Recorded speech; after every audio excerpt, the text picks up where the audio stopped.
நிலம் ஃபைலா நேயர்கள் அனைவருக்கும் வணக்கங்க. இன்றைக்கி நம்ம பார்க்க போகிற காணொளி என்னன்னு பாருங்கள். அழகான பட்டாம்பூச்சி, அதோட வாழ்க்கை, அதோட உணவு, அது எப்படி நமக்கு பயன்படுது, மற்றவங்களுக்கும் எப்படி பயன்படுது அப்படிங்கிறத தான் பார்க்க போகிறோம்.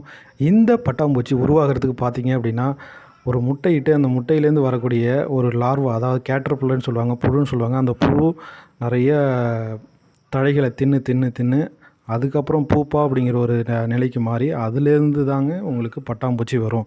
இது ஒரு சில வாரங்கள் சில மாதங்கள் கூட ஆகும். ஒரு மாதம் 1.5 மாதம் கூட ஆகும் இந்த பட்டாம்பூச்சி வெளியே வர்றதுக்கு. இதில் பார்த்தீங்க அப்படின்னா, இந்த பட்டாம்பூச்சியோட வாயில் தும்பிக்கை, யானைக்கு தும்பிக்கை இருக்கிற மாதிரியே இந்த பட்டாம்பூச்சி வாயில் பார்த்தீங்க அப்படின்னா ஒரு கொம்பு மாதிரி ஒன்று இருக்கும் பாருங்கள். அதை பாருங்கள், இருக்குது தெரியுதுங்களா? இதை தான் வச்சு அந்த பூவில் இருக்கக்கூடிய நெக்டர், அதாவது சூழ்தண்டில் இருக்கக்கூடிய தேனை உறிஞ்சி எடுத்துக்குங்க. பார்த்தீங்களா எப்படி தொட்டு தொட்டு எடுக்குது பாருங்கள். மற்ற சமயத்தில் தன்னோட வாயிலேயே அந்த சுருட்டி அந்த தும்பிக்கையை உள்ளே வச்சுக்குங்க. அதோட கொம்பு மாதிரி 2 இருக்குது பார்த்தீங்களா? அது வந்து காலநிலையை உணர்வதுக்காக தான். வெயில், மழை, பூக்களோட நிலை, இது எல்லாத்தையுமே உணர்றதுக்காக தான் அந்த சூழ்தண்டு மேலே இருக்கிற அந்த கொம்புகள்னு சொல்கிறாங்க.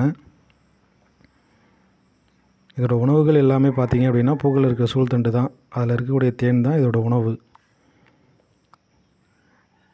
ஆண் பட்டாம்பூச்சி 2 வாரங்கள் வாழும். பெண் பட்டாம்பூச்சிகள் 2 மாதங்கள் 3 மாதங்கள் அப்படி கூட வாழும். இது இனப்பெருக்கத்துக்காக பல மைல் கிலோமீட்டர் கூட பறந்து சென்று இனப்பெருக்கத்தில் ஈடுபடக்கூடிய ஒரு உயிரினம்.